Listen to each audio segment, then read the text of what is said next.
অনেকে খাওয়ার সময় গোপাল ভাঁড় দেখে কেন? গোপাল ভাঁড়ের ভিডিওতে অনেকেই কমেন্টে বলাবলি করে, আমি খাওয়ার সময় গোপাল ভাঁড় দেখি, খেতে খেতে গোপাল ভাঁড় দেখতে ভালো লাগে।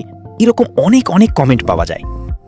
আজকে এই ভিডিওতে এর কারণ তুলে ধরব।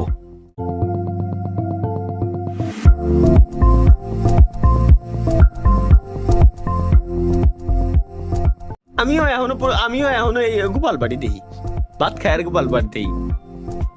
গোসল করি, গোসল করার সময় সাইডে চালাই থিয়ে দিয়ে গোসল করি। গোপাল ভাঁড় দেখে ভাত খাওয়ার একটি বড় কারণ হল নস্টালজিয়া বা পুরনো দিন, অতীত। ছোটবেলায় টিভিতে গোপাল ভাঁড়ের গল্প শুনে ও দেখে অনেকের শৈশব কেটেছে। খাওয়ার সময় সেই পরিচিত হাস্যরস আর স্মৃতিগুলো ফিরে আসে। ছোটবেলায় পরিবারের সবাই মিলে টিভির সামনে বসে গোপাল ভাঁড়ের গল্প দেখা বা শোনার স্মৃতি অনেকের মনেই রয়ে গেছে। মানুষ যখন সেই একই গল্প বা চরিত্র আবার দেখে, তখন মস্তিষ্কে পুরনো সুখের স্মৃতিগুলো জেগে ওঠে। একে বলা হয় নস্টালজিয়া। এই অনুভূতি মানুষকে মানসিক স্বস্তি দেয়, দৈনন্দিন চাপ কিছুক্ষণের জন্য ভুলিয়ে রাখে এবং পরিচিত পরিবেশের অনুভূতি তৈরি করে, যা আমরা গোপাল ভাঁড়ের মধ্যে দেখতে পাই। খাওয়ার সময় এমন হালকা, মজার ও পরিচিত কন্টেন্ট গোপাল ভাঁড় দেখলে অনেকের কাছে খাবার আরও আনন্দদায়ক মনে হয়।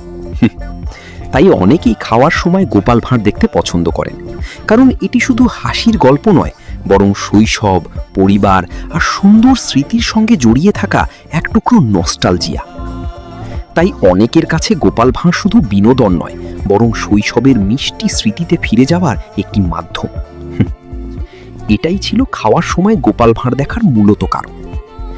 এখন প্রশ্ন করতে পারো, ভাইয়া তুমিও কি খাওয়ার সময় গোপাল ভাঁড় দেখো? উত্তর হলো হ্যাঁ। তোমাদের মধ্যে কে কে খাওয়ার সময় গোপাল ভাঁড় দেখো তারা কমেন্টে জানাও। আমি তোমাদের কমেন্ট পড়বো ও রিপ্লাই দেব। টাটা সবাইকে।